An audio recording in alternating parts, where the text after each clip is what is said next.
Just like my class.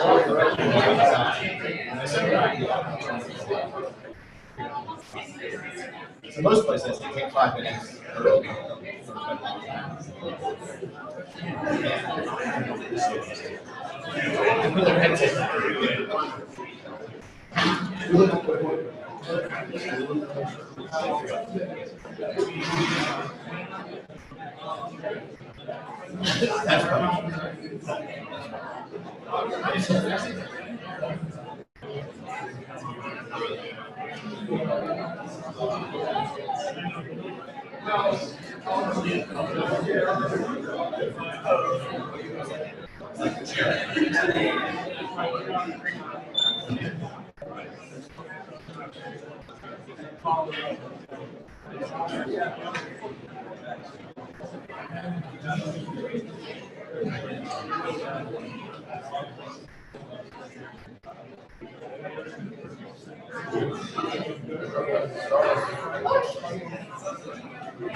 Yeah, well, that's a good idea. Stay. And then whenever, just don't, before they start. But I mean, like, we'll do it, like, I'll do the last thing. Like, you can get to talk about the club. Sean has maybe.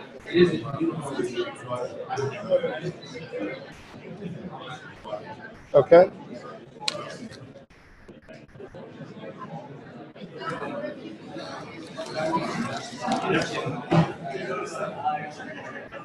I guess just working. Would be better to use that. What do you think? Either one is fine. Well, actually, we will because this is the one we'll pass around later. So that's probably fine. Keep it in charge. Okay. Good evening. Good evening, economists. Hope everybody's happy today. That's for my class. My name is Dan Keiser. I'm the Director of Undergraduate Studies at the Department of Economics. We're very pleased to see all of you here this evening. This is going to be our 4th annual. Come on in and find seats, folks. Don't let them stop you. I would have waited if I'd known more people were floating in. This is going to be our 4th annual Economics Club debate underwritten by the Fred and Mary Koch Foundation. And this evening, I should stand where I'm on film, maybe. I don't know. I guess. And this evening, we're particularly pleased to have speakers that are going to present on a topic that always draws a lot of interest with my students, I know with a lot of our majors, debate on minimum wage legislation and its effects. In the past, we've talked about income inequality, we've talked about Federal Reserve policy, monetary policy, so we've kind of run the gamut. If you look at your program, you can see some of the esteemed speakers that we've had in the past. What we're going to do real quickly, because we have a captive audience, is let Shauna talk for just a couple of minutes about what the Econ Club does, what our events are like, and we're hoping that some of you that are here just to check out the speakers will come back to our next Econ Club meeting. Our next meeting is 3 weeks from tonight, October 22nd at 6:30 and Waters 350. We have Lee Harris from Kansas City, who's done quite well in real estate. He's been on the Business Advisory Board, and he's an econ alum from here at K-State. He's going to speak about some dynamic problem solving apartment rentals. And it sounds kind of maybe out there a little bit, but it's really going to be interactive. It's really going to be cool. I've had a good opportunity to speak with Lee about that. So we're really excited about our next meeting. I'll go ahead and briefly introduce our speakers that are here this evening. Dr. David Neumark I'm going to let you guys read most of this because I didn't bring my reading glasses, to be honest. And there you go. So David Neumark, though, is from Cal Irvine. He's a chancellor. He is the Chancellor's Professor of Economics and Director of the Center for Economic and Public Policy at Cal Irvine. He has done work at Michigan State, for the Public Policy Institute of California, and for the Federal Reserve Board, just to name a few. He has been featured columnist in basically every major newspaper and publication I've seen in the country, and is certainly regarded as an expert on this topic, and we're really pleased to have him.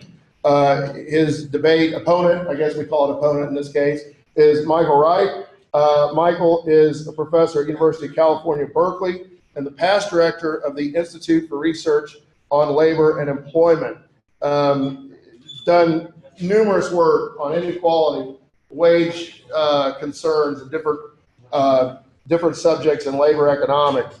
As we note in the program, the White House recently called his minimum wage work particularly compelling, and he has testified on the effects of minimum wage to the U.S. Senate, the California legislature, and numerous city and councils and other decision-making folks.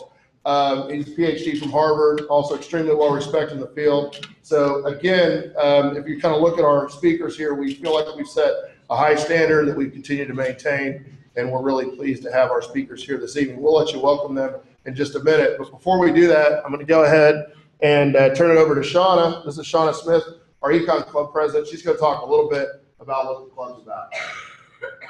Hey everybody.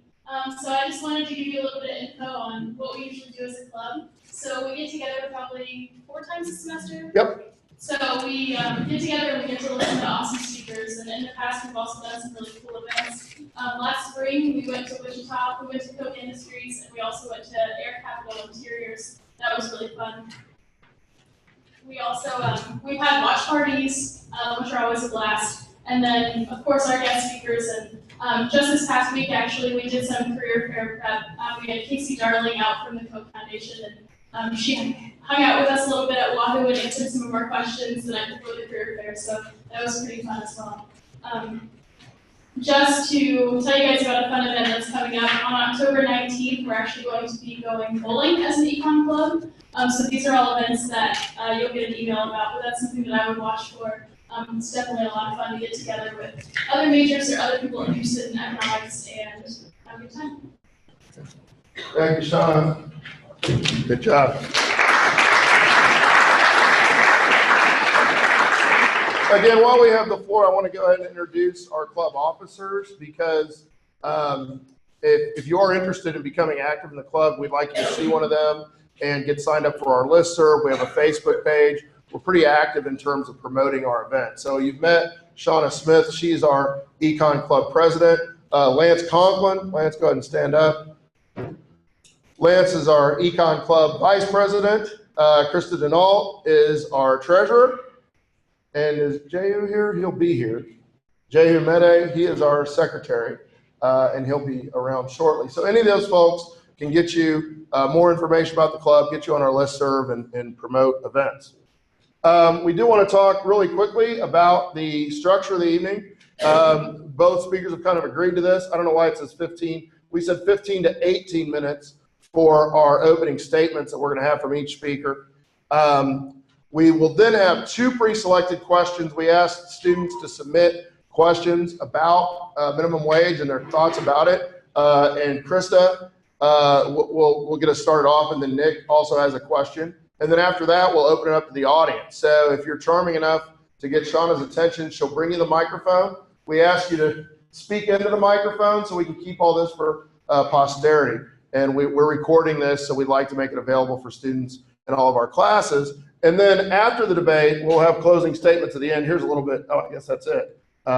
Anyway, we'll have closing statements, and then after the debate, we have a post-debate reception at Wahoo Fire and Ice Grill. Now, there's limited seating there, but we reserve the restaurant. So if you're able to charm one of our Econ Club officers into a ticket to said debate, to said reception, you may come hang out and have barbecue and iced tea and all the kind of good times we have in Econ Club will be happening at Wahoo. So we're really excited about that, okay? And really quickly, before we turn it over to our speakers, we're so confident that these guys are doing an awesome job. We want to go ahead and give our souvenirs to our speakers prior to their speaking.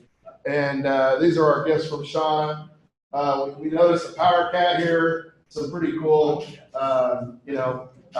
drink placeholders there, and there's a better coasters. Thank you. That was what I was looking for. And so again, from what much is given, much is expected. I'm sure they're going to meet all of our expectations. So we'll turn the mic over to our speakers. I will be over here with signs just to let them know. For the opening talk, I'll put up a sign in 4 minutes, 2 minutes, and 1 minute. And then for the questions from the audience, I'll just put up a sign where we're going to allow 4 minutes for answers to questions from the audience with one kind of penalty use or whatever, extra time if the speaker wants that, because they think the question needs a little bit more time. We're going to, I put on a PowerPoint, I don't know what happened to it, but ceteris paribus, we were going to alternate who speaks first on the questions. But as we know as economists, we want to take things into account. So this will be based upon if you particularly direct a question to one of our speakers, obviously they'll handle it first. Okay? So that's how the night's going to go, and I'll get out of your way.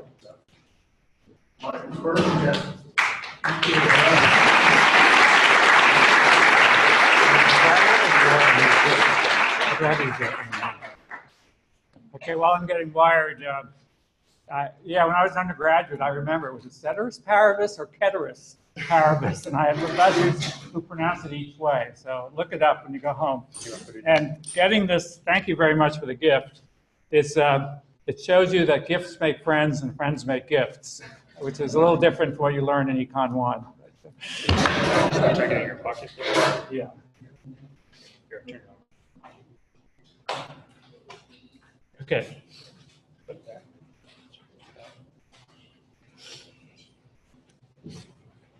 Move it up or down on that. Okay. The time starts now? Yes, sir. Yeah. Okay. Oh, I just gonna realize. So here's the title of my talk. Obviously, it's not a different talk. I haven't given this one before. I got a little carried away with the third letter in the alphabet, as you'll see today. So, and so, is there something in the corner there that we can get rid of? Yeah, that's just there. Okay. Anyway, I'm going to start with the context. Since I'm going first, I'm going to provide some of the context of minimum wages. So David doesn't have to do it, and I'm sure we'll have both discussion and debate. Some of this is just discussion because, after all, we're academics, we're scientists, hence the periodic, chart over there. And then there are things that we'll differ about, I'm sure, including whether minimum wages should go as high as $12 federally or $15 or not, which is what a lot of the current newspaper headlines are all about. And I've been very involved with that. I did a study recently for the city of Los Angeles, commissioned by them competitively, about whether they should go to 13 or 15. They decided to go to 15, and our report has been cited a lot. I thought of new ways to answer the question in coming up with a report, because it's really beyond a lot of the research that either David or I have done, which is on the what's happened before. So we'll get there at the end when I say contemporary issue. Okay. I'm going to start simply with a benchmark. Economists used to think that the minimum wage had to reduce employment because the demand curve slopes downward. If you want to buy something that costs more money, you're going to buy less of it when it costs more money. Supermarket, you switch from chicken to fish and so on. And if you don't know that, study it again. It's going to be on the exam for Econ 1. And then the numbers have changed over time. It's very interesting. They've gone down. The IGM panel line there for 2013, that's a group of elite economists, very highly ranked economists selected by a group at the University of Chicago Business School, the Booth School. And the question that they asked was, if the minimum wage went up to $9, would that create unemployment or reduce employment among low-skilled workers? And that and people who have analyzed these petitions, the AEA petitions, have noted that labor economists and young people, young PhDs, economists here is with a capital E, are people with a title union card, which is a PhD, were more sympathetic, probably because they were more either self-selected to like things that help people, or because they knew more about the topic than older people. This is the question that was just asked just a couple of weeks ago. It came out on September 22nd, so that's, what, 9 days ago, right? And here the question is, what if the minimum wage was gradually raised to $15 an hour by 2020, which is exactly what Los Angeles is going to do, and San Francisco is going to do that in 2018, and Seattle in 2021, and so on and so on in a lot of other cities. And only 26% agreed with the proposition that low-wage U.S. workers would be substantially lower in employment than they are now. And they added this word substantially, which kind of moves the goalpost a little bit about how people would answer the question. But even so, I was kind of stunned by this response. I would have expected the people who agree with it to be more like 75%, because $15 federally sounds like a very large number. It's very scary, even to a lot of people, a lot of economists who support the minimum wage. Okay, so something is going on that's changed in the field, and that's what I want to come back to later on. Keep this in mind as I go through my story. Context. So the minimum wage in the U.S., federal minimum wage was started in 1938 at 25 cents an hour. It's $7.25 since 2009. For tip workers, it's much lower. That means in many states, there are 43 states that have a tip credit. California does not. In those states that have a tip credit, when you leave a tip, you're helping pay for the wage of the employee. You're not really adding to that wage unless the employee is already paid more than the minimum wage of $7.25. States can exceed that floor. 29 do today. Beginning, they've done this since the 1980s. At 1.31, we're above the federal minimum wage before the last federal increase. Cities can also exceed state standards in some states, like this used to be true in your neighboring state, Missouri. St. Louis passed a higher minimum wage recently, which is going to stand. Then Kansas City, much closer, also voted, the city council voted to increase its minimum wage, but then the state passed a law saying you can't do that unless you passed it well before August 28th, or it went into effect before August 28th. So they've just lost that in court. Nonetheless, 28 cities at the last count are using this opportunity, increasing their minimum wage, like Seattle and San Francisco. The last one was Santa Clara City in the middle of Silicon Valley, which was 2 days ago, and there's more coming in the way. This is a short history of the federal minimum wage, showing that it peaked in the late 60s and 1970s. It was keeping up with the median wage during that period. Then during the 1980s, under Ronald Reagan, there was no change in the federal minimum wage. It dropped quite a lot, and today it's still quite a bit lower than it was in the late 60s or the 1970s. Very important in understanding what's going to come and whether, in fact, you can find a negative effect of minimum wage when it hasn't really risen, and when it does rise, it then falls. That's what the sawtooth pattern is telling you, right? It's falling in between the increases because of inflation. This chart tells you the ratio of the federal minimum wage to the median full-time wage in a bunch of countries. Is there a pointer on here? No? Anyway, okay, so the yellow, this line here is the US. You can see it's fallen quite a bit, that ratio. It used to be up around 55%. For Europe as a whole, or the OECD countries, it's now around 50%. France is up a bit above 60%. The UK here is shown at just below 50, or I think it was 46% for many years, but it's going up to 60% under the Conservative Prime Minister for people over 25. And Germany, which is not on here because it didn't have a national minimum wage when the slide was made, now has a minimum wage that's 58%. So this is a measure of the bite of the minimum wage, probably also how many workers are going to be affected is how it correlates with this.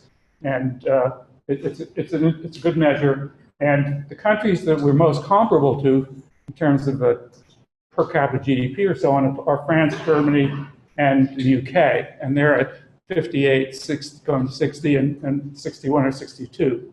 So we're more affluent than they are. Obviously, the poorer countries except for the US and Japan, and others that aren't on this chart, would come in at lower ratios to the median wage. So we're not that generous. States and cities have stepped in with federal inactivity. It shows you how many states are above the federal level over time. It's growing, and the cities are growing too. Minimum wage workers, this is one of these animated guys. These are the percent of all workers. Teens are obviously a small percent, but they're a very large percentage of the workers who are low wage, within 10% of minimum wage. How many of you have worked at a fast food restaurant? Yeah, okay, so you have some idea what the pay scale probably is around here. But when you look at and when you look at the percent of minimum wage workers, you see that under 30% are teens, about 24 or 5% in this chart. That number has been going down very steadily over the last 30 years. So that today, minimum wage workers are much less likely to be teens on their first job and much more likely to be adults with some college even and supporting a family. By industry, same animation, you see that restaurants and retails and traveler accommodations, hotels and motels have the biggest percent of people who are low-wage workers. They're most intensive users of low-wage workers, and they also count among the three, for I think it's about half of all the minimum wage workers. The rest are scattered around through a lot of different smaller industries or in some cases larger industries. So we have studied in this chart, which I'm not going to spend time on, but just look at the bold-faced. It shows how the percent of teens has dropped. This is using a different metric, workers paid under $10. So the number has dropped from 26% of workers who paid under 10 were teenagers in '79, and now it's only 12%. Less than high school has also dropped radically. And on the other side, it's the people who are older and supporting the family. And I've been recently to hearings in New York. I testified in New York State Fast Food, the Wage Board, and in Los Angeles. Tuesday night I was in Santa Monica, and just hear one after another of witnesses who they give you the name of the restaurant they're working with, how many kids they have, how old they are, and so on. It's quite remarkable that they can get out there and talk about it. Why do we have minimum wage laws? The standard economist answer is going to be there's a market failure. It's remarkable that almost every country in the world has a minimum wage institution of one kind or another, not always well enforced or simple, but it's there. And the states that don't, of the UN member states, they're either tiny islands in the South Pacific or they're a couple of failed states that really can't do much of anything, much less minimum wage. So what's the market failure? Wages don't really track productivity growth, at least not for low-wage workers in the way that we teach, the way it's supposed to equal the value of the marginal product. In fact, wages have lagged productivity growth. Low wages, minimum wages are below the poverty line and certainly below what we call living wage level. What's the difference between a minimum wage and a living wage? It's that the minimum wage is just what the minimum wage is. It's a living wage is supposed to connote that you can live on it, that you can make ends meet. And it's one of my, get ahead of myself on a quote I have later on, FDR, Franklin Delano Roosevelt, in 1933, said no employer in the United States deserves to exist if they can't pay a living wage to their workers. 1933, in the depth of the Depression. And later in 1938, on the eve of the passage of the Fair Labor Standards Act, he said, don't worry about these calamity howling business people who are going to tell you that they can't afford to pay 25 cents an hour. And we've had calamity howlers ever since. Every time the wage goes up, somebody's howling that they're going to go out of business and the economy is going to fall, or Western civilization will, or whatever. So this is the wrong direction. That's the wrong direction. Whoops. Okay, here's a disconnect between productivity and compensation. And there are arguments about this curve, that it's remarkable how things changed after the 1980s. I think what happened in the 1940s is that some unions negotiated wage increases that were in line with productivity growth, and that became the norm. The theory is really about overall productivity growth and overall wages, not about individual workers, and the distribution of wages can change quite a bit. So probably most of you know that a lot of wage increases have gone to the top 1% of the wage distribution. For this, the median, the typical one, that's not been the case. Productivity goes up in part because computers have become cheaper, and that raises questions about what the denominators really should be in hourly compensation, but that's technical, and we're not going to do anything super technical today. So that's the context and the causes or the reasons. What are the consequences or the effects? Most people learn, my son learned this in Econ 1, and that was at Harvard, that it's going to reduce employment. Minimum wage is going to reduce employment. Why? Because the labor demand curve slopes downward. If it's going to cost more, then you're going to have labor costs more, you're going to hire less labor. John Boehner repeated that a few years ago. He said, Obama's idea to raise the minimum wage won't work because if you take out the rung of the ladder, there's no ladder to climb. And very, very evocative phrasing from him. But it doesn't require employment to fall because labor demand is not the only thing you want to look at. I have 4 minutes left. That's not good. Okay. Labor supply is also affected. That's the key thing. So the minimum wage reduces turnover, reduces recruitment and retention costs. We think it absorbs about 15% of the payroll increases, cost increases, and product prices go up. So that restaurant prices go up. They're the main users of minimum wages. You don't really see a detectable price increase in other areas, but we've now found, I just finished a study of San Jose, where I found that prices went up about this amount, and other people come up with similar numbers. And that's really how this minimum wages get absorbed. Let's see if I can go the right direction. Okay, then I have these slides about the debate between David and myself and other people about how you study whether the minimum wage actually has reduced employment or not. And I'm not going to spend time on it because I only have 3 minutes. But it's also very technical. But the main point is that the states that raise minimum wages are not random. They're systematically different from those that don't. And so, when you do a clinical trial of medicine, you want your treatment and control groups to be as similar as possible, including before the treatment occurs. You want them to be on parallel trends. You don't want people in the treatment group who are younger than those in the control group, because otherwise, you're going to they're not on parallel trends in terms of illness, say, in a clinical trial, medical trial. The same is true in econometrics. And we also find effects that occur prior to the policy implementation, which suggests that there is something different. And that was the problem with David's otherwise pioneering work. This is a picture of the states that tend to have had higher minimum wages over the last 30 years, 35 years. And you see they're spatially clustered. They're not all in the same place. 92% of them voted for, the dark blue voted for Obama. 15% of those that didn't voted for Obama. So that's just one quick characterization. What we did was we added to David's prior work controls that were nearby counties, counties that were right on the state line, and we compared them to counties on the other side of the state line, which one had a rise in minimum wage, the other did not. The red ones are the ones with the minimum wage difference. The blue ones did not have a minimum wage difference. The pink ones are we took those out after a while, after our first try, because they're such big counties, they're really far apart, and there really isn't much competition or spillover between them. And we found that when we did that, it changed the results. In this chart, basically, it shows that there are pre-trends, as even before the minimum wage went into effect, that there were declining employment. But this one's for restaurants. We found something similar for teens. When we added the corrections, the border county peers, we did not find that. And that's the result.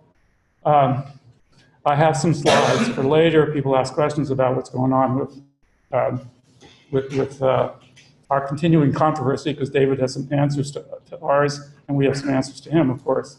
So it's like science, it never ends. This is a study.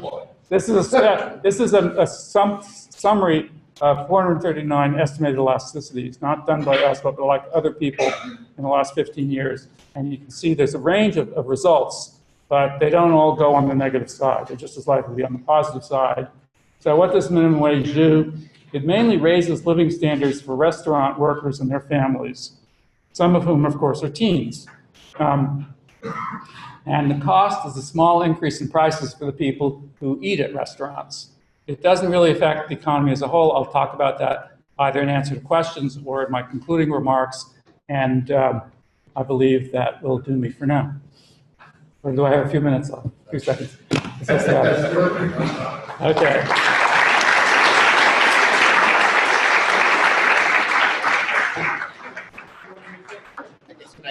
Is it easier? Where'd it go?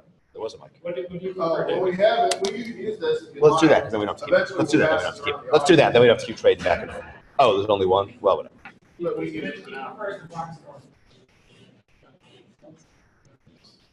Is this on? Is this on? No. Yeah, it is. Okay, it is?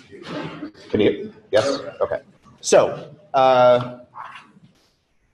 like Michael, I live in the Bay Area. I live in San Francisco. So if this were last year, I'd be wearing my Giants hat. Not this year, but we only win in even numbered years. Not working? Okay, well then I guess I'll take your money.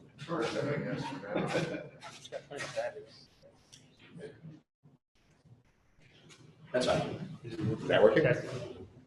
Is that working? I don't know, maybe it's. There might be. Says on. At least it's green one. Hello? Oh, there we go.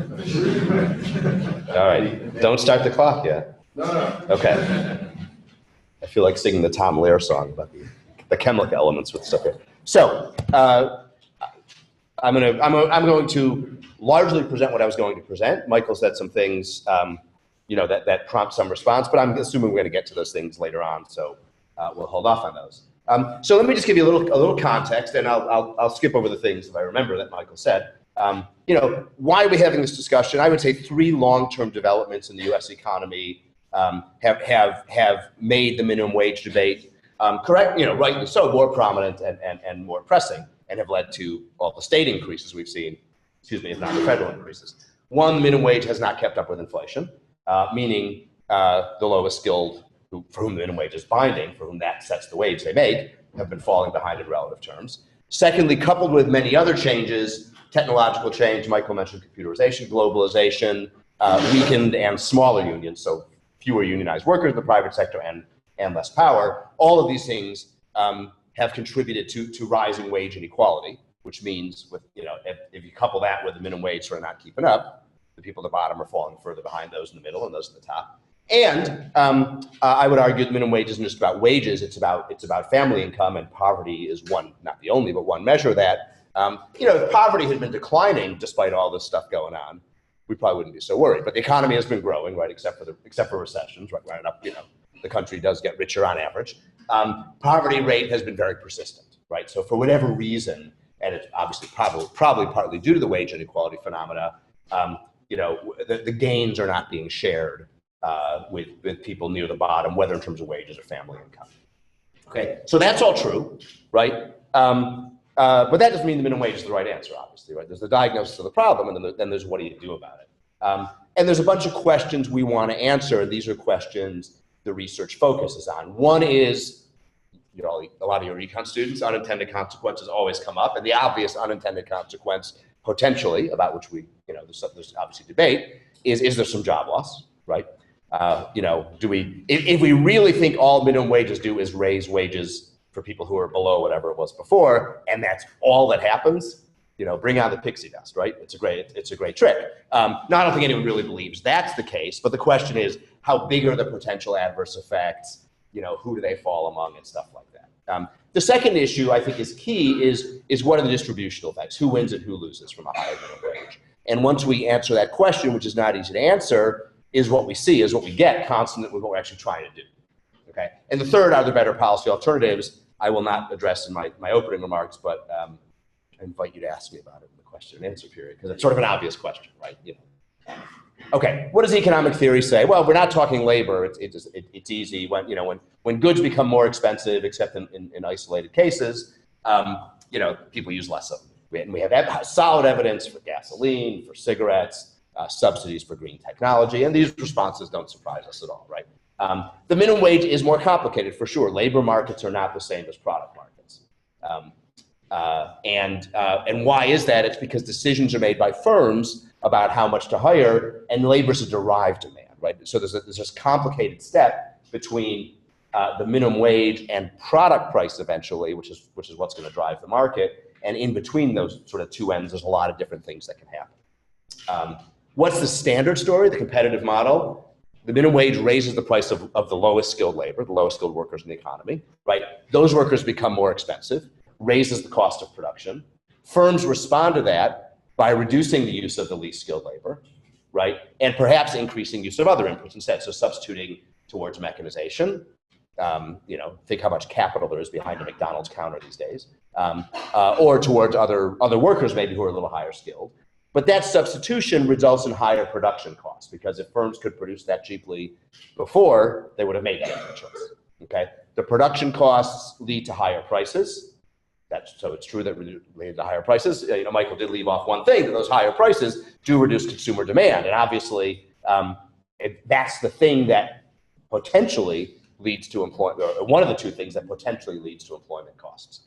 So both of those effects, the lower demand from higher prices and the substitution towards less skilled labor, work against, again, in the competitive model, low skilled labor. Other workers, not so clear, right? If you're a little more skilled than the minimum wage workforce, right, your situation might improve because employers might substitute towards you. I might have hired 3 kind of lower quality workers, instead of 2 higher quality and therefore more productive and more expensive workers. Minimum wage goes up and suddenly that trade-off's not as appealing, and maybe I go with the 2 higher quality workers instead, right? So there can be trade-offs. We call that labor substitution.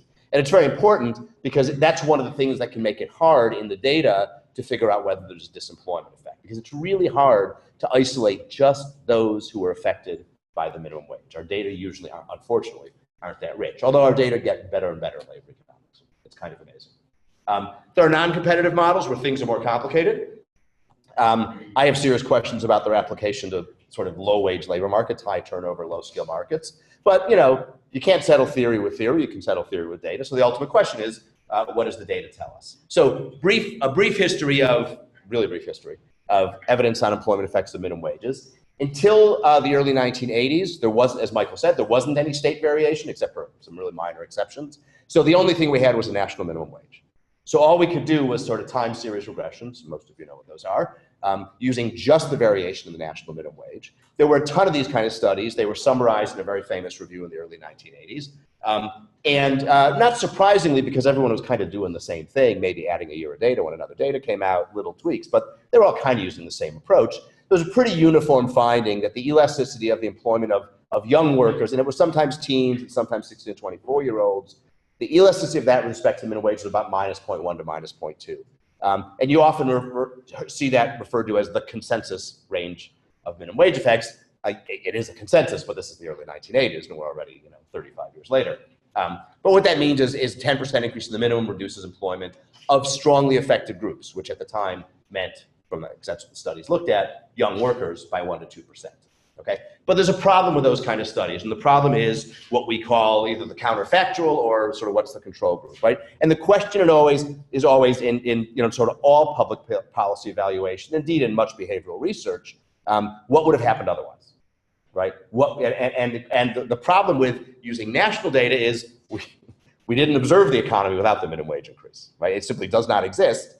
We only observe it with the minimum wage increase. Same problem comes up when people say, did the stimulus in response to the Great Recession have a positive effect? Most economists think yes, but how do you really answer that question? We didn't see the economy without the stimulus. So what you do in that case is a model, either a theoretical model or in the case of the minimum wage research, a statistical model, but it's not very compelling. And we try whenever we can with public policy research to move beyond that. Fortunately, in the US, we are blessed with, as Michael said, 50 states that can do it, not whatever they want, but they have a lot of freedom to do what they want. Other countries don't have this luxury, right? They tend to have national minimum wages. It's a lot harder. We have 50 states. We have a lot of variation. This is similar to the chart Michael showed you, where he showed you the number. How many states have had a minimum wage above the federal? It's actually a couple years late, a couple years out of date. So we have all this state variation, and the state variation is nice because it lets you posit that perhaps other states, maybe adjusting for some other things, that didn't raise the minimum, provide you that control. They'd provide you with that sort of that national economy that you didn't have without the minimum wage. So that's the beauty of this kind of approach. And this approach is used in, you can't name a policy hardly for which this approach hasn't been used because there's so much policy variation at the state level in this country. So Bill Wascher and Bill Wascher's at the Fed. I used to work at the Fed. We did a review, came out in 2007, of sort of all of the research that had been done since this kind of state data started to be used. We were the only ones who thought of it. A lot of people did. So that review goes to about 2007. Somewhat over 100 papers, about 2/3 of them find negative effects. Then we enter what is admittedly our subjective assessment of what are the more credible studies. But that's what we should do. We should judge studies because some of them aren't very good, although people might disagree, of course. And on our judgment, 85% of the more credible studies find negative effects. You do get a lot of studies with the same -0.1 to -0.2 range, but you get more variation because a lot of people now with all this variation are doing a lot of different kind of research strategies. So not surprisingly, the sort of a breakdown. Michael talked about sort of the breakdown in consensus among economists.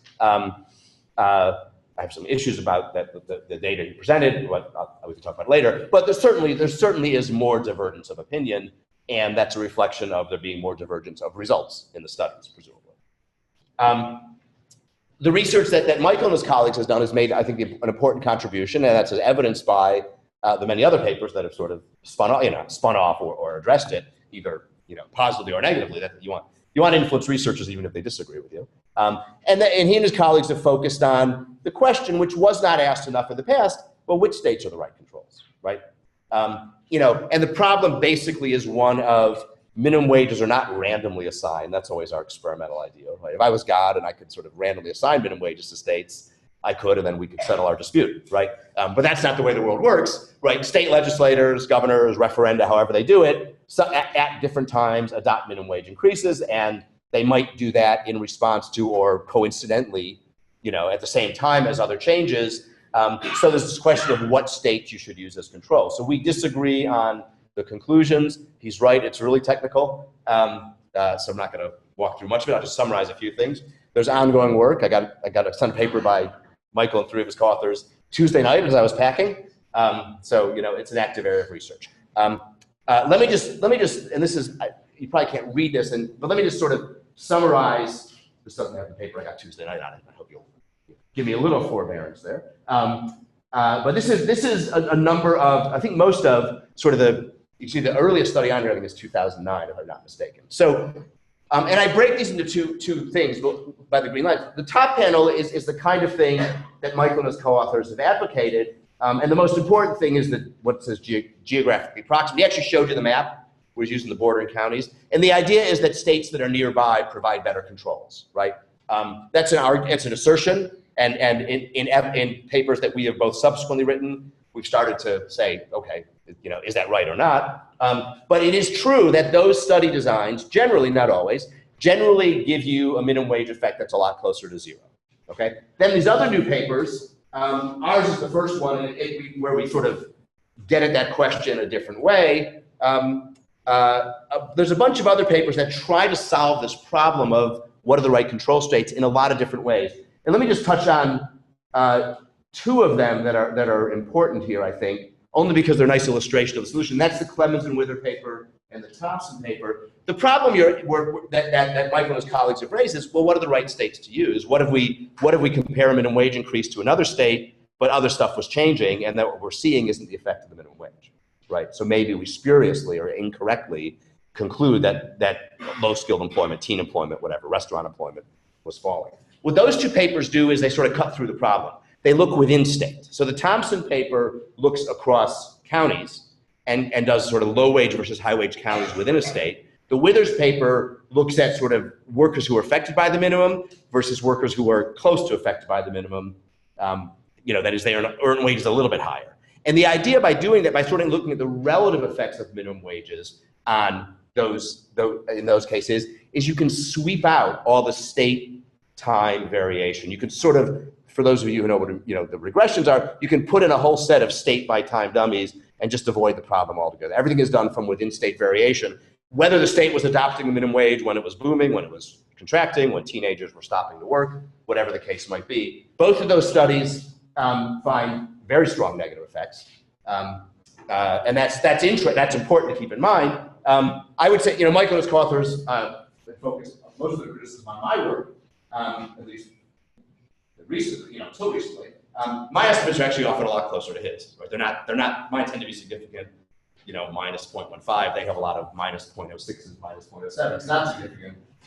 That's asking a lot of the data. Obviously, still the conclusion matters. But these other approaches that address the same thing that he and his co-authors have highlighted, and it's important that they highlight it, often give very different and much more negative estimates. And I think if you make the conclusion, or you draw the conclusion that this new research, this sort of since 2010 or so, proves, establishes that minimum wages don't reduce employment, it's a highly selective reading of the literature.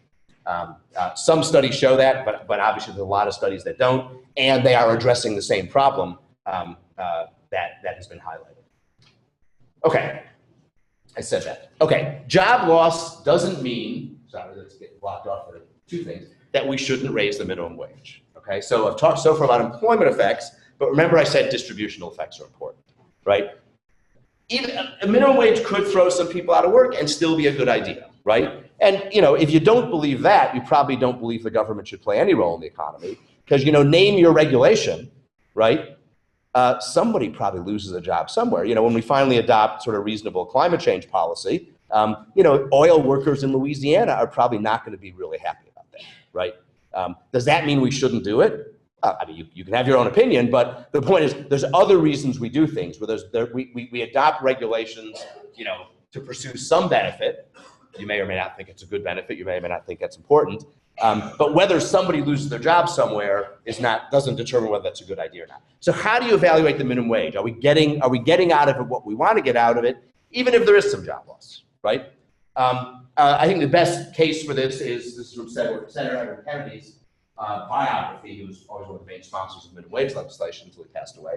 He said the minimum wage was one of the first and is still one of the best anti-poverty programs we have. So I would argue that evaluating minimum wages on whether they reduce poverty or not is critical. And not the only desiderata, but certainly a major one. So here's some data. And this says the left-hand column is income to needs. That is your family's income relative to what your needs are, which is the government-defined poverty line. So if that is exactly equal to 1, your family income is right at the poverty line. If it's 2, you're twice the poverty line. If it's 4 or 5 or 6, you're doing okay. Okay? And then the second column is where low-wage workers are in the distribution of income needs. So in this table, you see 85% of low-wage workers are in poor families. Okay? That suggests the minimum wage is really going to target poor families well. The only problem is, I'm jerking you around a little bit, this is data from 1939. Okay, 1 year after the minimum wage was implemented. If you take it out to more years, 2003, it's remarkable what happens. Look at that, it goes from 85% to 17%. The percentage of families 3 times the poverty line or above. 3 times the poverty line is pretty close to median income, so you're not rich by any means, but just to give you an idea. It goes from 0 to 34%. So what that means is a lot of, you're not targeting poor families very well. Why not? Well, despite what Michael showed you, a lot of minimum wage workers are teens, right? He showed you percentages for teenagers and then people 35 to 64-year-old. Well, there's a lot more people who can be 35 to 64 because the teenagers in their age range, of course. And a third of the benefits, roughly, could go to families in the top half of the income distribution. Now, it is true that has improved a lot in recent. That has changed, not a lot. That has changed in recent years. Over the last 10 years, so called the target efficiency of the minimum wage has improved. So this number falls a little, and that number, the top 2 numbers, go up a little. It's not for good reasons, it's for bad reasons. It's because people who had families have had wage declines. So more people who actually are having low-income families have had wage declines or lack of growth and have fallen into poverty. So it's not sort of news to cheer, excuse me. But still, the numbers aren't that different. It goes up, that top number goes up to 20 or so. So do minimum wages actually help the poor? There's far fewer studies of this than of employment, but in general, these studies fail to establish a relationship between the minimum wage and the poverty rate. Pretty much, not much relationship at all. There's one exception. It's a study by Michael's co-author, Aaron Dubé. It uses the same research design that also generates no disemployment effects. So if you really believe that research design, maybe that's the right thing. But if you believe that research design tends to obscure the disemployment effects, it's not surprising you get better distributional effects, right? If people aren't losing jobs, they're doing better. And I will save issues about the $15 minimum wage and that for later. And so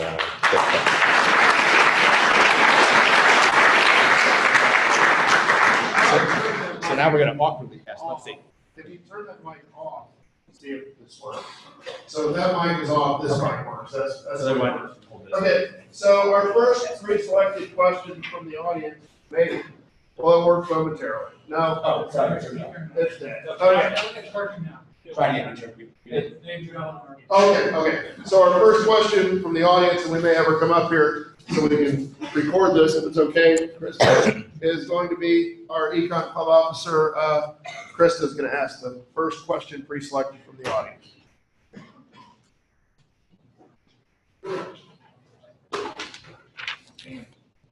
Thank you to both of you guys for coming and speaking to us tonight.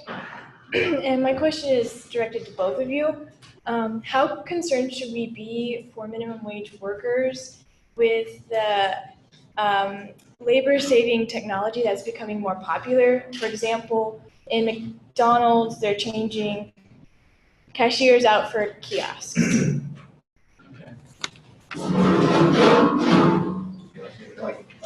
I'll do this. Yeah, that's a great question, and it's on my later slides, actually. So we are hearing all about robotics. What do I have, 2 minutes? 4 minutes, okay. So we are hearing a lot about robotics and smart robots, and that none of us will have jobs in the future. This, of course, has been going on since the Industrial Revolution. There are more jobs than ever. Technology wiped out most of the jobs in agriculture through automation. Kansas is a great example. You probably studied it in 6th grade or something, here. And could this be happening now again, especially with low-wage jobs? And I agree that there's an increased use of kiosks, of computers on the business side of fast food and also full-service restaurants. And I was in Paris last summer, and there were more kiosks even there with minimum wages higher, but there were also cashiers. But what I disagree on is whether that has changed employment altogether. Because what's happened, and there are studies show this, that restaurants reduce the number of cashiers when the minimum wage goes up, but they increase the number of food prep workers, so people in the back of the house, or the servers, or so on. And also, you might still say, yeah, but what about when the minimum wage goes from $7.25 to $15 to $12? Won't that have an incredibly big effect? And what I would say about that is an increase from, say, well, in California, the minimum wage would be $10 on January 1st. If you went to $15, that's a 50% increase. It's going to be over 5 years, though, right? But when you look at the incentive to automate a restaurant or anything, you want to look not just at the labor costs, but also the capital costs. There's more incentive to substitute capital for labor, the lower capital costs become relative to labor costs. The labor costs could go up, capital costs go down, you have more automation. We've had an incredible decline in capital costs in the last 20 to 30 years, related mainly to the computer and the internet. So restaurants now, you can order online, you can get it, you can make a reservation online, they can order their supplies online, and so on. These are certainly labor saving, but they haven't reduced employment in restaurants, which actually has grown. That tells me that it's very hard to automate some parts of what restaurants do. Not that it's impossible, it was very hard in agriculture for a long time. Mississippi, cotton was automated way later than corn in Kansas. But at some point, maybe there'll be a robot that works very well, produces a really delicious hamburger, taco. But I know there's such a machine out there now, but no one's used it in 10 years it's been out. So in general, I think that automation is put out there as a fear, but that it's not really going to displace the jobs. I'm all for automation, increased productivity. Yours is on camera. Yeah, I think so. I don't think we have a big disagreement here. I don't know that your question was really about minimum wages per se, but I mean, there's just a lot being written about automation and is it going to eliminate all jobs? And Michael's right. I mean, this has been going on since we first started automating anything, and people always talk about jobs disappearing, and lo and behold, we have more. We don't have more and more jobs every year because there's recessions, but taking out recessions, we have more and more jobs every year, right? Technological change happens because we invent stuff, because capital gets cheaper, because even without the minimum wage, right, labor gets, most labor gets more expensive, maybe lately not the cheapest labor. And most economists think technological change is a good thing, right? Because it frees people up from, I mean, why is it happening? Because labor becomes less productive in industry X with innovation, declines in capital prices or whatever, and therefore moves to some more productive use. It's not always an easy transition, right? The people who, we were talking about this at lunch today, the taxi drive, are we better off because of Uber? You guys don't use Uber probably in Manhattan, Kansas very much. Maybe you do, but if you live in a city, we are so much better off, right? Are taxi drivers better off? Not so clear, right? But but from the overall economy, it is clear they're worse off, right? But that's not. We shouldn't let that sort of stand in the way. What's the relationship with minimum wages? It is true that opponents of minimum wage increases have used technology as a fear. Running ads about the sort of the future. Like I was in the same McDonald's in Paris. It's probably embarrassing that we went to McDonald's in Paris. The reason you go to McDonald's in Paris, just so you know, is because there's no bathrooms anywhere else. Right? So you're walking down the Champs-Elysees, which is the most profitable McDonald's in the world. The French love it. And there is a key. You can order at a kiosk. That is principally not happening because of minimum wages. Do minimum wages give a little bump to that? Yeah, probably. Right. But technological change occurs there's a lot of very high skilled jobs where technological change has occurred and eliminated some of those jobs, and that clearly has nothing to do with the minimum wage. Go ahead. Our next question, we have a few of our graduate students who are active and interested in the Econ Club, and Nick has a question he submitted that the officers thought was worthy of asking in front of everyone. Well, thank you, officers, for deeming me worthy today. Pardon me if I'm shaky, it's just freezing up in that front row. So this is not so much related to the effect of the minimum wage, but in 2010, you're probably familiar with the Citizens United decision, which effectively said that money is considered free speech.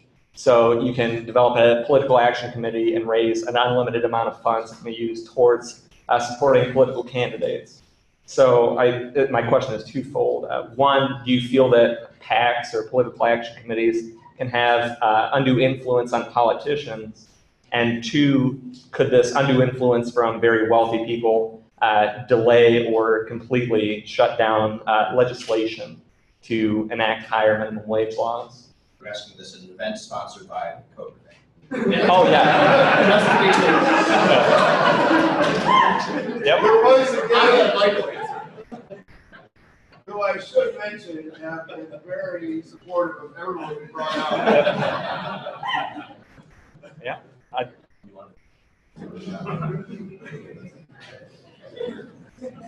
me think for a second about this.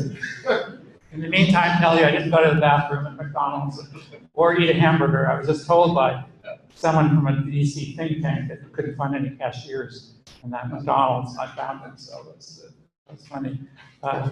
Yeah, your question, I think it has can I say it's a leading question? Of course, the PACs are having extraordinary influence, and it's a fundamental erosion of democracy, at least as I and many other people understand it. And there have been some professional studies by political scientists. Martin Gillen's at Princeton, I know, is one that shows that the preferences of the super rich, I don't mean the top 1%, but Koch family and Sheldon Adelson and Donald Trump, and so on, that their preferences line up very well with what gets passed, excuse me, in Congress and in some state legislatures too, and not at all well with the preferences of the public, not even say Republicans, or even I think Tea Party, and that's unsettling.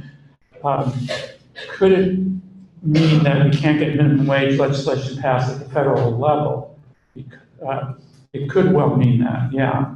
On the other hand, the Republicans under Newt Gingrich, before you guys might have been born, I think, 1996, or toddlers, shut down the Congress. And clearly it was a bad move on their part, and they were trying to figure a way out. And Bill Clinton, as president, said, if you guys vote for a minimum wage increase, and we'll put in this tip credit that I mentioned, 213, then we'll all agree to shake hands. And so he was able to get that concession out of the Republicans. The last minimum wage increase at the federal level was passed in 2006. Nancy Pelosi was David's representative, was the Speaker of the House. The Democrats controlled the Senate, and guess who was president?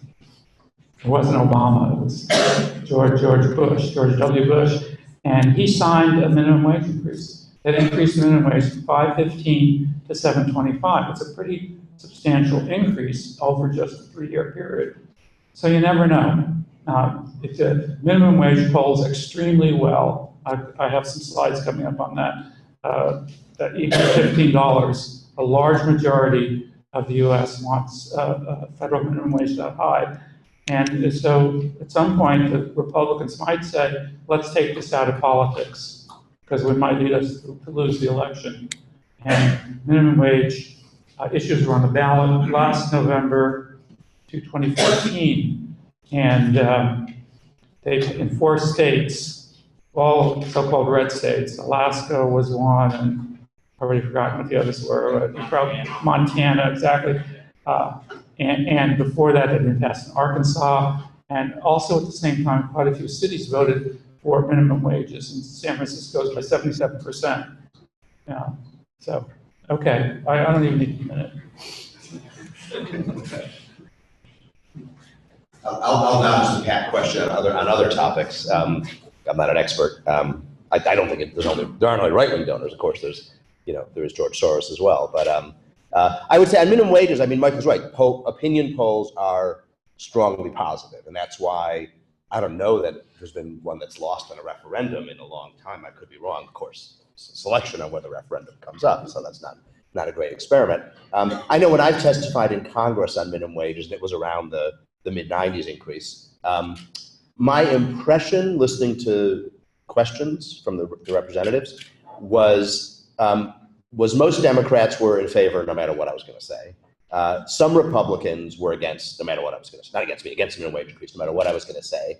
And the moderate Republicans, and there are arguably fewer of those, right? But there's still some. The moderate Republicans were the ones kind of really, really weighing the evidence. And I think it was because, 725 is still not a high minimum wage. No, we're not talking about anything radical here, but they were sort of weighing probably the opinion polls, right? Politicians look at their opinion polls, and probably maybe thinking there were some benefits against what the costs were. And they were asking the questions that seemed that weren't speeches, right? They were really trying to understand, what are the trade-offs, and should I believe the trade-off or not, and what are the magnitudes? And has that changed a little bit? I don't know. It could be. I think the other thing I would say is, we know that the states, they sort of started on this in the late 80s, but the number of states with high minimum wages has really gone through the roof. And one could argue that both the variation we're now getting across states and the variation we're now getting across cities is more reasonable than a uniform minimum wage across the country. San Francisco and rural Louisiana are 2 really different places. I don't think a $15 minimum wage is a good idea in San Francisco, but I'm a lot less worried about it than I would be in rural Louisiana, where I don't know what the percentage is, but it's got to be probably way above the median, would be my guess. I don't really know. So this evolution towards regional policy might not be crazy, and the income, the regional income differences and wage differences in the U.S., urban, rural, and then region to region, are pretty amazing. So it may be that, even if not much happens at the federal level, we have about 30 states. It's probably going to keep creeping up. I'm guessing cities are going to keep creeping up. And the really low wage states, maybe they're not raising the minimum wage because of political influence. I'm sure that's it to some extent, but maybe they're the low wage states where the costs really are higher, and it's kind of a rational evolution of policy.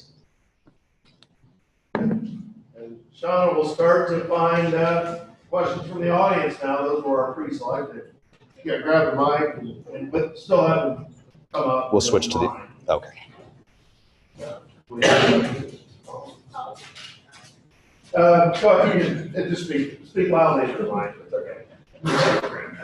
So, sorry. So both of you have talked about the significant differences that different states and geographic regions have in terms of the purpose of the minimum wage and how it's serving people. Talking about the different impact it has on unemployment, as well as its impact that it has on families specifically below poverty. Because of these geographic differences, would you say that we're to the point that the federal minimum wage is simply outdated and we should transition to a state minimum wage, take it out of the federal government's hands? Or would it be better to take that away from the legislation and possibly put that into an administrative agency? Into a what? An administrative agency. Okay. I'll start, and David can go after it if he wants to. Some of these differences across the states and now the cities reflect costs of living. Obviously, California has a higher cost of living than Alabama, and it's more likely to want to raise the minimum wage for that reason. San Francisco is even higher than California. But that's not the whole story, because a lot of states voted for minimum wages or passed them that aren't above those averages. We just talked about the states. The cities include Albuquerque, not an affluent or high cost of living state, Birmingham, Alabama. We would have had Kansas City on the list, St. Louis, Johnson County, Iowa, where University of Iowa is located, is another one. So we're starting to see the spread beyond just the most affluent states, or highest cost of living states. I think the biggest need for higher minimum wage is in the states that only are at the federal level. It's very hard to live at $7.25 an hour in Alabama or Mississippi. And keep in mind, we're not even talking about what would be a living wage. Maybe it'd be a poverty wage. I disagree, by the way, with David's reading about poverty studies. And indeed, I'm not even sure that you should look at the minimum wage as an anti-poverty tool primarily. It is one, a very successful one, but it wasn't, you have different reasons why you want to have a minimum wage legislation. As I said, FDR said 1933 it should be a living wage. And living wage means you can afford to rent an apartment, you can have clothes, medical care. It's not that hard to define, and it has been. It's hard at the edges, and there are different family sizes and so forth, but definitely it's a higher level than the minimum wage.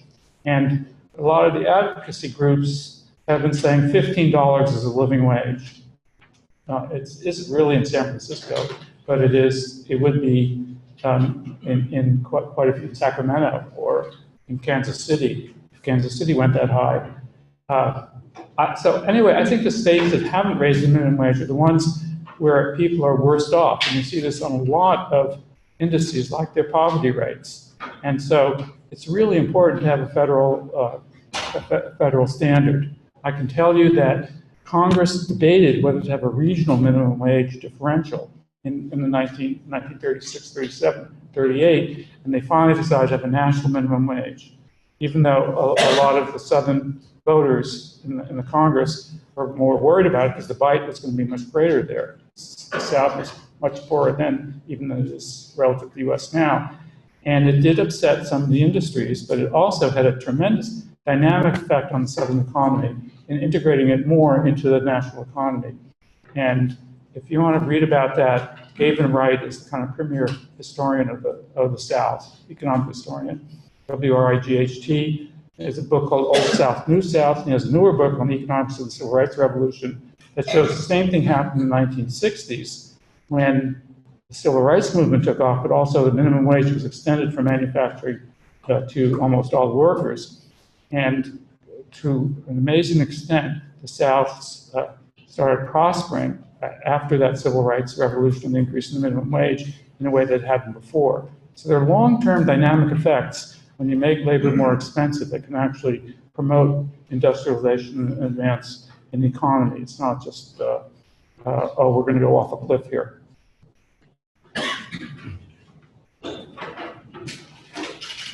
So I'm going to do the presidential debate thing now. And who asked the question?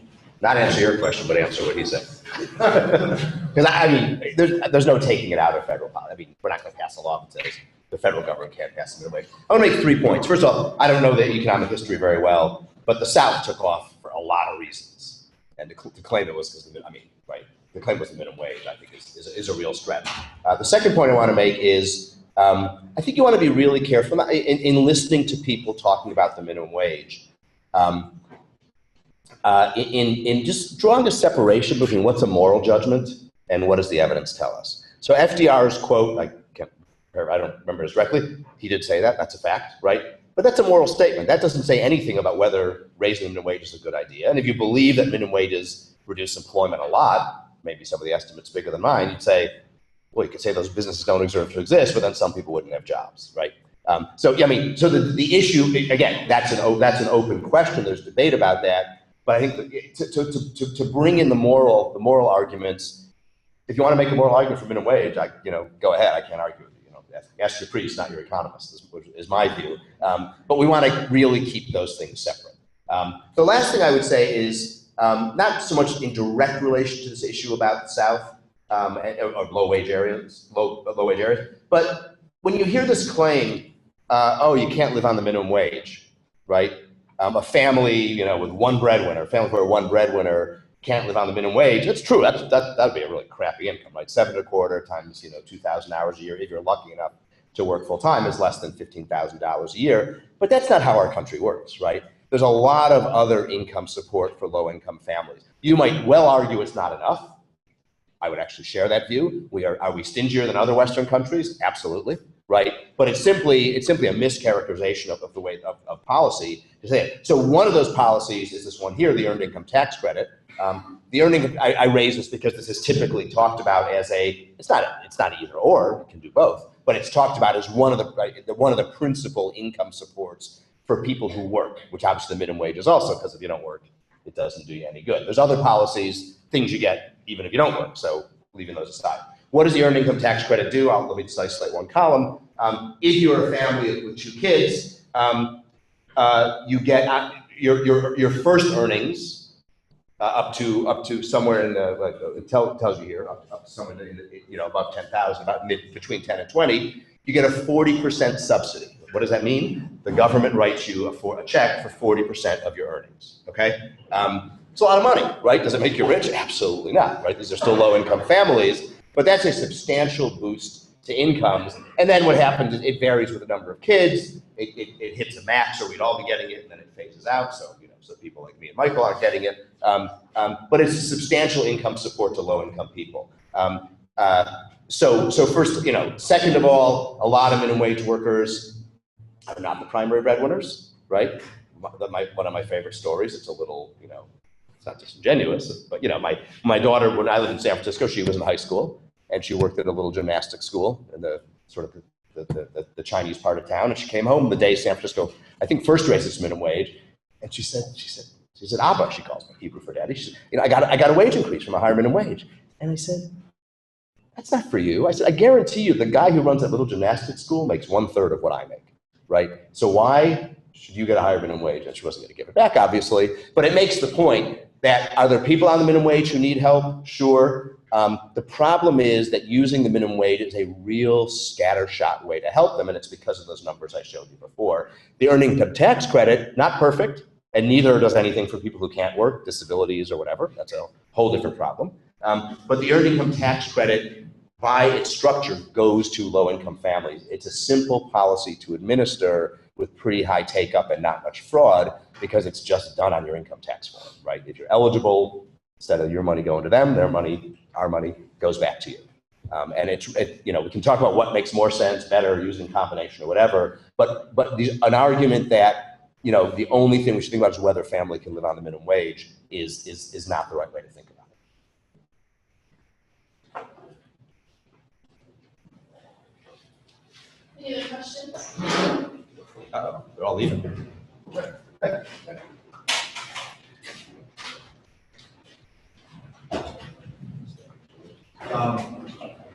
First, I'll start by saying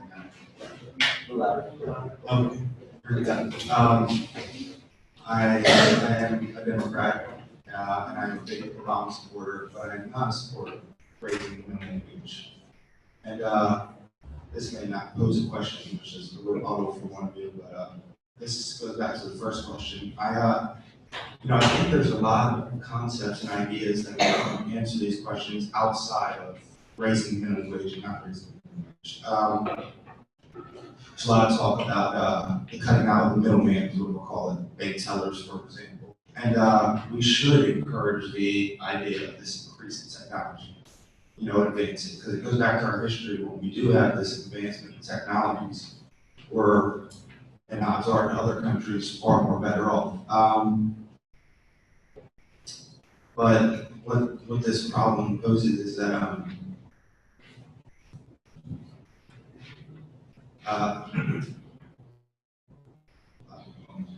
can answer it. I can respond.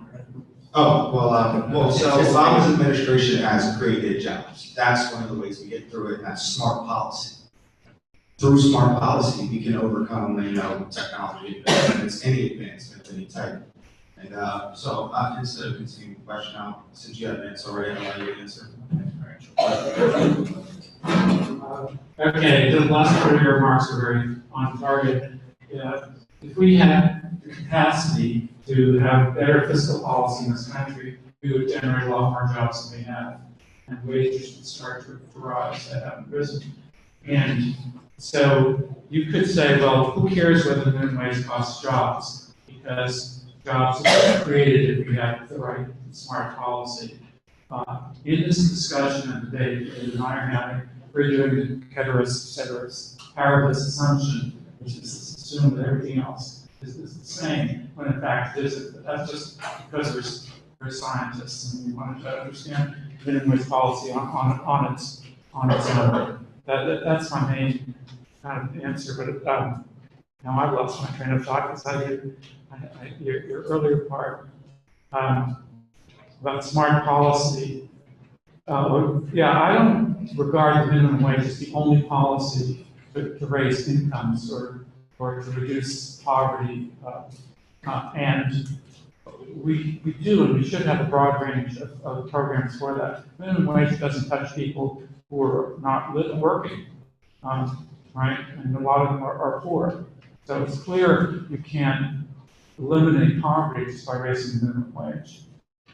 But you can have a combination of programs. Earned income tax credit, I have 2 cheers for that, not 3 cheers, because I think it's a good policy overall. It's especially good as a complement, not substitute, for minimum wages, because it helps each program helps avoid the problems that the other one causes. And the earned income tax credit, the downside of it, the one cheer I'm not giving it, is it could give an incentive to employers not to raise wages. These are, in some sense, getting a wage subsidy, right? Some of the workers' wages are being paid by us, the taxpayers. And we want, in fact, to have incentives to increase productivity. That's what your point was, improve technology.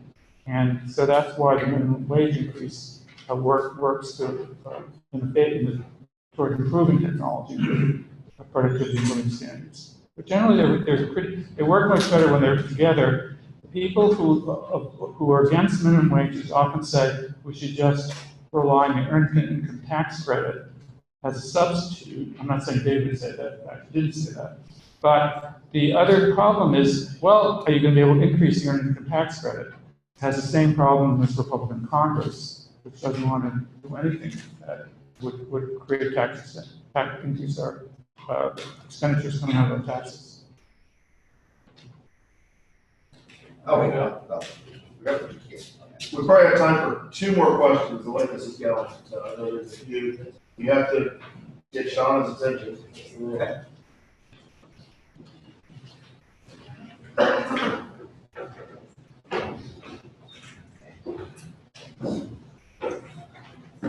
So, I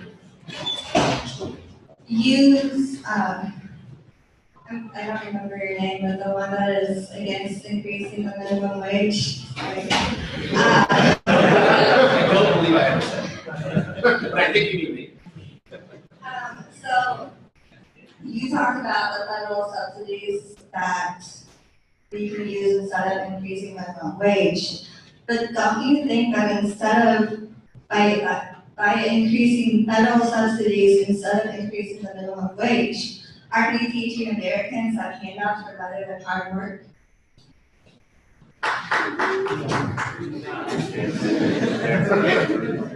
So it's a good question, right? And it's a question you tend to get in this country more than other Western countries, right? Because we, and this is, opinion polls show this, Americans are much more likely to believe that sort of being poor is partly a choice as opposed to just more bad luck. And that explains why we probably have a less stingy social safety net, a less generous social safety net than other countries. So first of all, it's hard to characterize all policy, but let's put policies into three bins. Minimum wages, which say to an employer, if you hire a person, you have to pay them, a certain amount. The earned income tax credit, which says if you work and make a certain amount of money, you will get money from the government, but you have to work, don't forget. And then policies which, even if you don't work, give you something, and perversely, sometimes that money disappears, right, if you start working. Which even liberals who like these policies, like Medicaid, understand there can be some weird incentive effects, right? So I don't think the earned income tax credit falls under that category because it is contingent on work. And in fact, it attracts bipartisan support. The only people, there's sort of two groups that don't like the earned income tax credit. Some very liberal Democrats raise issues of, are we subsidizing low wages? Are we subsidizing corporations, et cetera? And my answer to that is, yeah, that's the whole point. That's why they go out and hire more people, right? Because you lower the wage for them.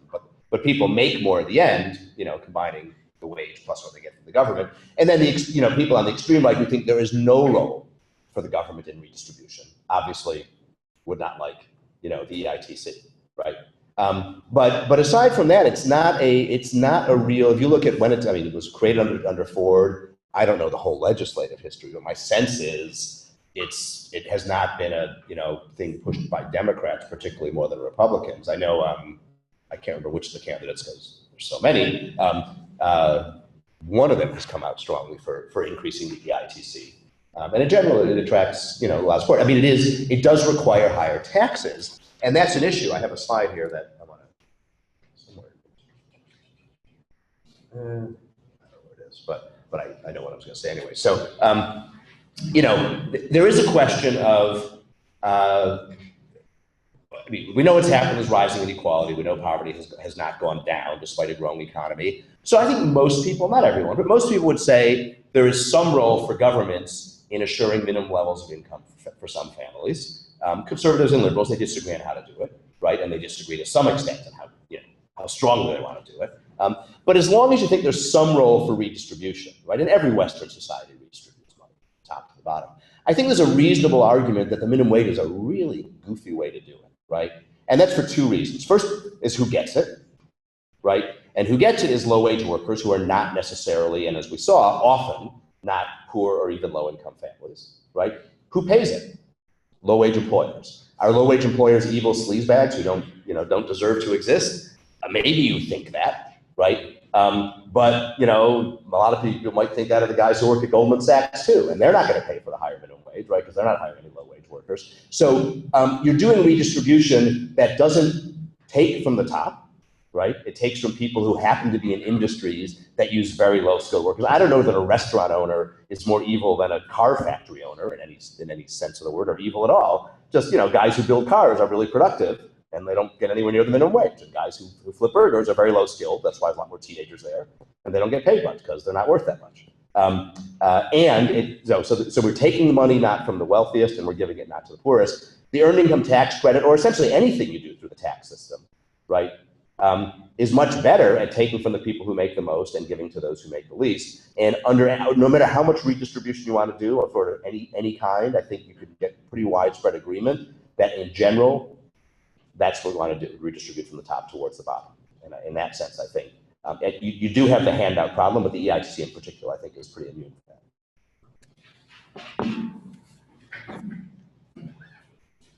Yeah, I'm with you. Work.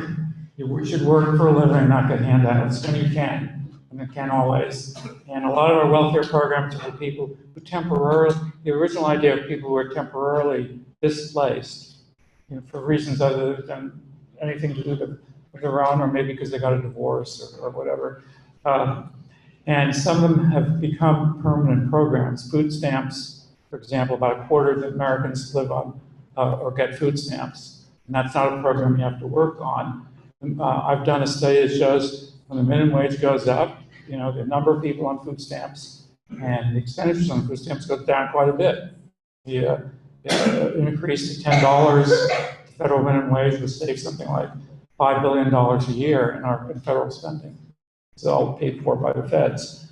The EITC doesn't have that kind of savings effect, and it's true you have to work, though it does discourage working a lot, because once you start getting into higher wage levels, the amount that you get goes down. There is a kind of a tax, as there is with any negative, excuse me, any negative income tax. The third program, besides food stamps and EITC, that's the largest in terms of public programs, support programs, is Medicaid.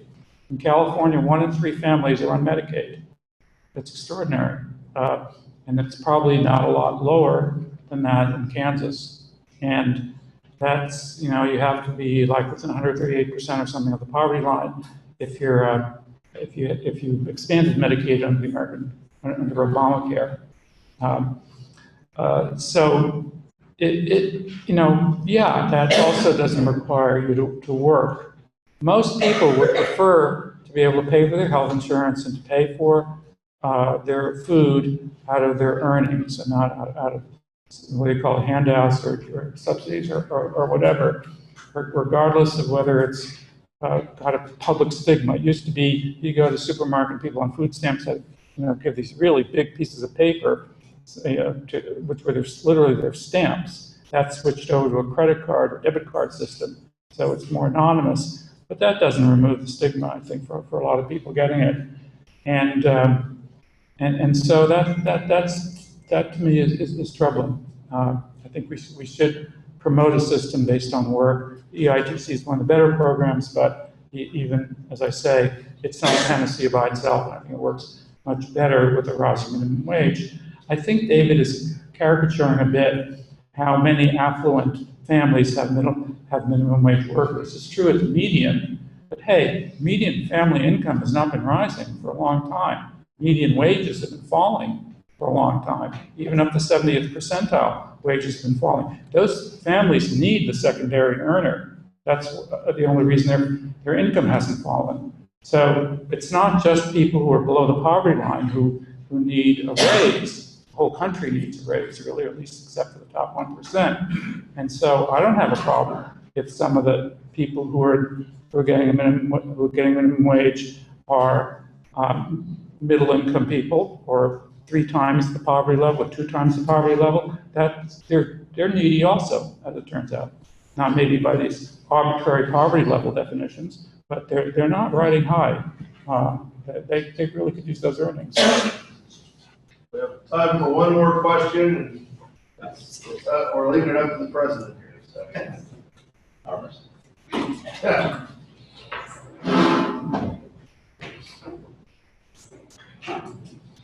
I have a question similar to her question, but it's the opposite.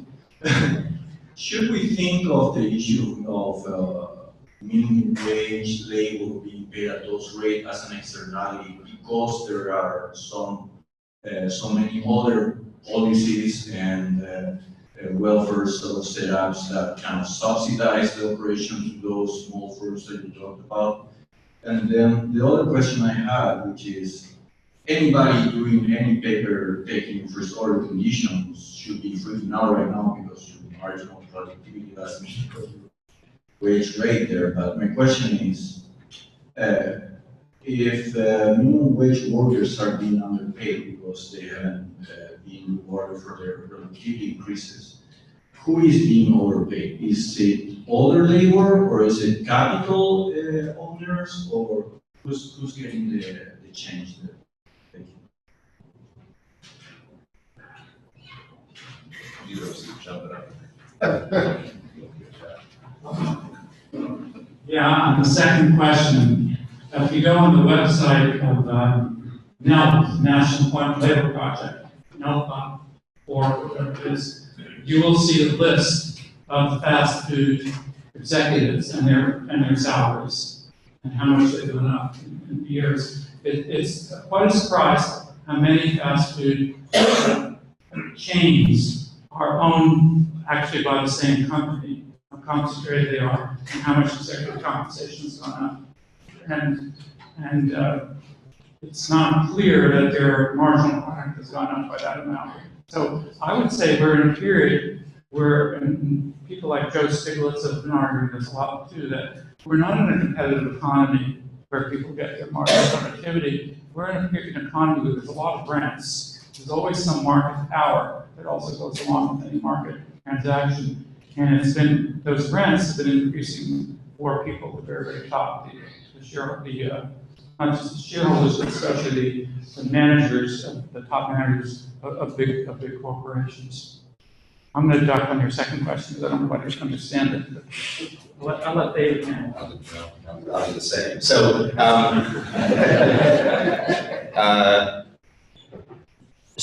so that, I mean, that's right. I mean, we know what's happened in income inequality, right? Emmanuel Saez at Berkeley and others have documented sort of the dramatic rise. I even have a slide here. This one I can find, but this is where it is. It doesn't quite give you all the detail, but here's the rise in wage inequality. This is, the yellow line is what's happened to the 90th percentile, well, 10th percentile of the wage distribution, and the orange, orange 50th, 10th, they're both going up, right? So this is sort of how much the bottom and the middle has spread out. You know, it's sizable, but you know, the top line is the real story, and that's the top 10%, right? The top 1% rises even faster, and the top 1/10 of 1%. If I put that on a chart, everything else would be like scrunched down here, right?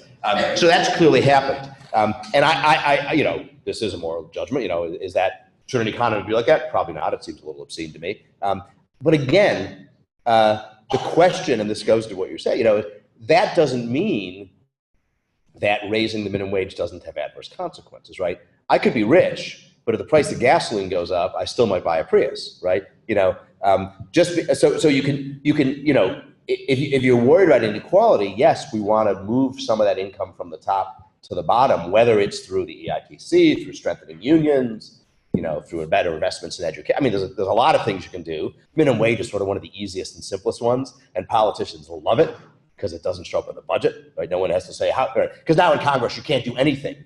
You can't, even as a candidate, you can't propose anything, and you have to say, how are we going to pay for it? And that typically means cutting something because, you know, you generally can't propose tax increases, right? Minimum wage, you don't have to do that. But, you know, even whatever has happened that has made the very high income people earn more doesn't mean that if you raise the minimum wage, all you're going to do is move income from the top to the bottom. It still may mean you have sizable disemployment effects because people still respond to incentives. And my hunch is that really rich people really respond to incentives. That's one of the reasons they're rich. It's not the only one.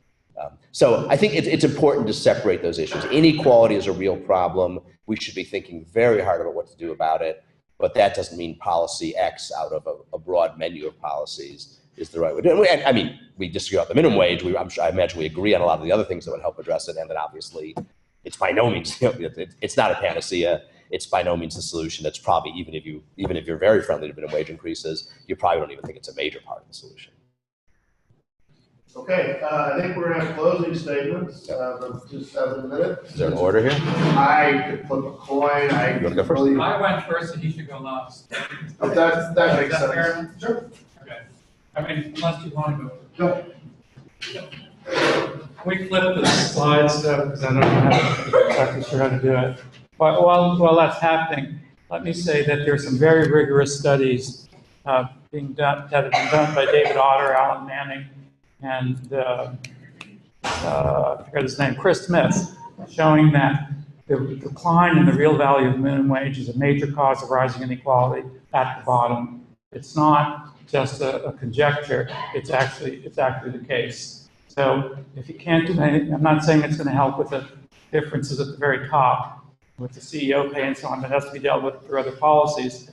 But it's very clear that there's a connection between wage inequality and the bottom half of the distribution and the minimum wage. Okay, so here's about where I was. Contemporary issues. Should we raise the wage to $12 and $15? Some of the candidates for this Democratic National Committee platform says we should raise the minimum wage at the federal level to $15, even for Louisiana, so it's pretty fast changes. If you had told me this was going to happen 6 months ago, I would have been amazed. If you told me cities were going to raise $50 minimum wages a year or two ago, I would have been amazed. So the norms are changing, I think, quite quickly. Public opinion polls support $15 by quite a bit. I'm not going to spend time on this because it's there on the slide. How high should the minimum wage go? This goes to some of David's remarks. It depends on the policy goal. FDR was not making a moral judgment. He was saying, we are the richest country on earth. We should be able to pay every worker a living wage. And by then we were a lot more the richest country on earth, even in the mid-depths of the Great Depression. And the Fair Labor Standards Act recognizes explicitly that workers have less bargaining power than employers, especially low-wage workers. And it's called the Fair Labor Standards Act. Partly, well, it has other policies in it about child labor and overtime. But the fair part of this is to restore fairness, which means to reduce wage inequality. If you look at the pay of restaurant workers relative to the average worker, that pay has gone down in every part of the U.S. in the last 30 years. Obama agrees with Ted Kennedy. I don't know if Ted Kennedy is being quoted in the right context, but his argument a couple of years ago, when he quoted my study, was that no worker should have to live under poverty, or no family of workers should have to live in poverty. That I think is the view that David was arguing that minimum wage is not very effective at. But I'm not sure that's the right approach. Another approach is to say prudence. Let's do what we can for low-wage workers, but not do them any harm. I think, in fact, that most legislators have been raising the minimum wage up to this period, certainly, in a way that has not adversely affected employment or affected very, very small amounts. And they are very aware, extremely aware of how much damage the minimum wage could do. They tend to want to raise the minimum wage when times are good for that very reason. They get a lot of, even though the policies are popular, they also get a lot of pushback from business when the businesses say they might leave or they might shut down and so on. So the politicians are doing a balancing act that I think actually has been not so bad. $15 in San Francisco, for example, is about the same ratio to the median wage as what it is in the whole U.S. It's a little bit higher, 50%. But it's not an outrageous ratio. It's not outrageous by any means. The other final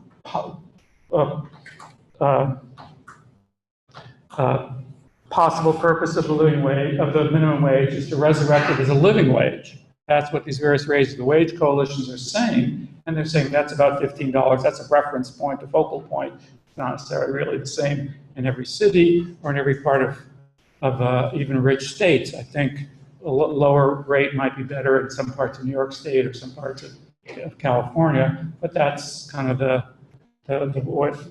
rhetoric. And that is saying we don't care, not we don't care, I shouldn't put it that way.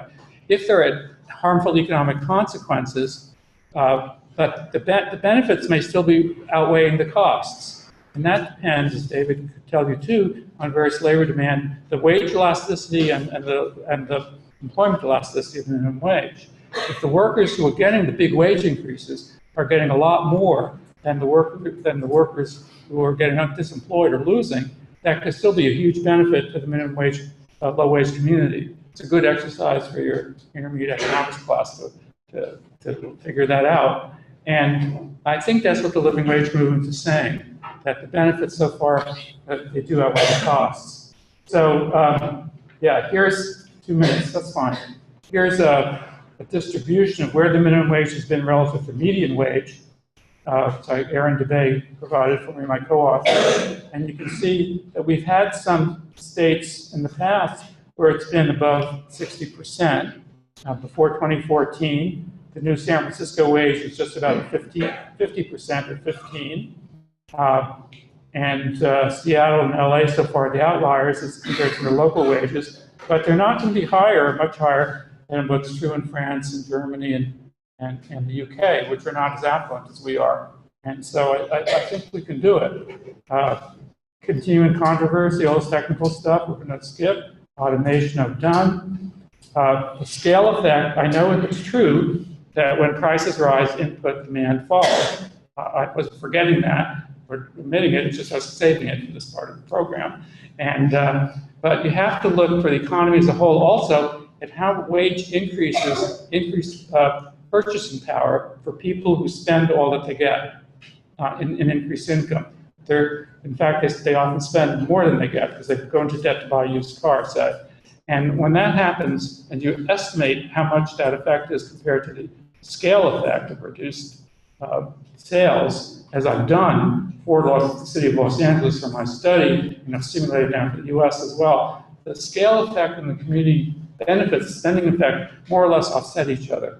And I've already argued why the automation effect is probably very small, not zero, but small. And so I think on the whole, the minimum wages don't have a gaping effect on employment. You don't go off a cliff. If anything, maybe there's a soft downward slope, but it still might be one where the benefits far outweigh the costs. We know that it lifts wages, reverses growing wage inequality at the bottom, increases prices very modestly, has, I think, and when David says large, bad effects, the data aren't showing large and bad effects, they're showing fairly small effects. And there's great benefits, which we haven't talked about, for the children of people in low-wage households. There's a lot of data showing that they do better in school and they ultimately do better. And so I conclude that even if we went up to $12 at the federal level and 15 in some areas, that the, whoops, did I get cut off by here?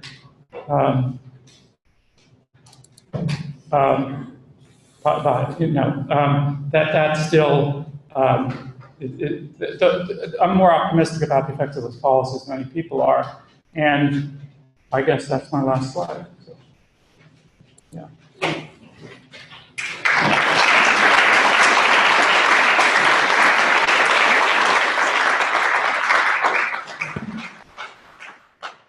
Don't start the clock till I find my slide. No, that's fine. I can't quite do this. Look at the bottom. Oh, got it. Okay. Is that the slide change? Okay. So I go last, so I get an hour, right? Okay. Will we all be at the reception? That's true. Save me some iced tea. They carded me at the restaurant last night. I mean, what is going on? So let me make a few points. I have like 7 things here, and I have 7 minutes, so I'm not going to make them all. But so first. Okay, only by hold it. Love to that, but okay. So first of all, Michael talked about this question of whether a higher minimum wages reduces expenditure on other government programs, and if we knew that was the case, that would be an argument in its favor. He has a study of food stamps, just came out in Industrial Relations.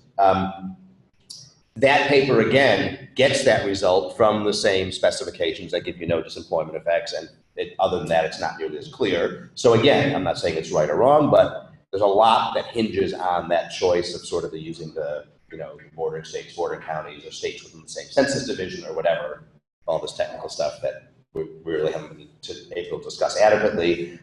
There's research by Joe Sevilla and DeGoyan, I don't remember his or her first name, that replicates those results for food stamps, but then goes through 6 or 7 other major public programs and finds it for none of them. So it's limited evidence. It is true for food stamps. It might be true for food stamps, because food stamps you don't get whether or not you don't have to be working to get food stamps, but you have to be looking for work, right?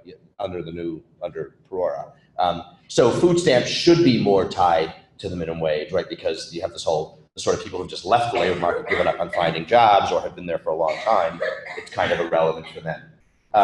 A slide I do want to show you, this issue of sort of, are the gains bigger than the costs? This is a really important issue that gets messed up a lot in the literature. So here's sort of, I don't know, prevailing view, but this is perhaps close to what Michael was saying. Let's suppose the elasticity is minus 0.2. I never said they were big. I said other studies said they're big. So that's sort of what people call a fairly moderate elasticity, maybe minus 0.1.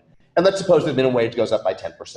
Well, that means, right, 2% of the affected workers lose their job, right? 98% get a 10% raise because 2% didn't lose their job. And it sounds like the average income of low-wage workers goes up by a lot, right? In the calculation here, it goes up by 7.8%. The losers lose a lot more than the winners win, but there's a lot more winners than losers. So on net, it looks like a big gain. But that's actually very misleading because it's a little, the analogy I like to use is, that's a little like asking what happens to demand for apples if I raise the price of Macintosh apples. Because even a minimum wage study that looks only at restaurant workers or only at teenagers is not looking just at minimum wage workers. There's some workers who are affected because their wages are low, and there's some workers, usually a lot, who aren't. So here's just an example where I'm just sort of these are made up numbers, right, just to give you an illustration. Let's suppose 80% of the people in the study are not affected and 20% are. So for the first column, nothing happens, simple. In the second column, wages go up 10% from the minimum wage increase. If they're 20% of the sample, to get that 2% employment decline, their employment has to decline by 10%, and there's no change in their income. What happens on average? Wages go up 2%, employment goes down 2%. The usual elasticity people report is the employment decline in the study group, which in this case is 2%, up there, and divided by the legislated wage increase, okay? But the employment decline is concentrated on people who potentially get the higher wage. In this example, contrived consciously, there's actually no change in earnings. Now you can change this around. You can make this 1%, use a minus 0.1 elasticity. That, of course, this is a positive number. It could be worse though, because when the legislative minimum wage goes up, the wages of minimum wage workers don't go up by as much because you don't have everyone at the old minimum and they're all swept up to the new minimum. You know, you have people at the old minimum and somewhat higher. Roughly speaking, minimum wages at the bottom go up by about half of the legislative minimum wage increase. So you cut this denominator in half. I don't know what the right number is, but just using that sort of minus 0.1 or minus 0.2 elasticity to infer what happens to income is a mistake. Michael said, you know, I forget who you said, you know, LA and Seattle, I guess, and that was what they're going to eventually, that chart, right? That's not where they're going, right? Would make us like France. I know a lot of French labor economists who've written a lot of papers saying minimum wages generally don't reduce employment, who think the French minimum wage is a disaster, right? That youth employment in France is really high. And these are people on the record in their published research, you know, other studies, other contexts, other countries who say this is crazy. And that is, there are some winners, right? But the losers are really getting clobbered here, and the same with the German minimum wage increase to some extent. So I would just leave you with just what I think are sort of the key bullet points from my work. One is, I think there is some job loss. Obviously, this is probably the sharpest area of disagreement between me and Michael and between, you know, other economists working in the field. You know, and if we get invited back for technical seminars, at least the grad students will show up and you can hear a lot more about this. So that's one thing. The second is the poor targeting issue. And we can quibble about the numbers for sure, but you can't argue with the basic fact that being a low-wage worker and being in a low-income family are not the same thing, right? And obviously, we don't only care about the poor. People earning 1.5 times the poverty line are pretty badly off. I would question whether a minimum wage to help people at the median is a good idea, because who's paying for it? I mean, a lot of small business owners are probably about median income, but you know, but clearly, I was using poverty because that's a sort of a well-defined. It is, as Michael said, somewhat arbitrary, but it's a standard that's used for eligibility for other programs, so it's sort of a policy relevant number to talk about. So being a low-wage worker and being in a low-income family, not that they're related, obviously, right? If you're a high-wage worker, you're less likely to be poor. But conversely, there's a lot of low-wage workers in high-income families. So don't sort of confound the two like it's always the same thing. And if you raise the minimum wage, everything's, you know, going to help really low-income families. And the third is when you look at the evidence, you know, there are a lot of studies. The exception, the only one I'm aware of is this, that aside from some really narrowly tailored studies, is that it's really hard to find evidence that minimum wages reduce poverty. So I think most of the evidence points to minimum wages largely shuffling income around low-income families and not really achieving the main goal. So I will leave you with those.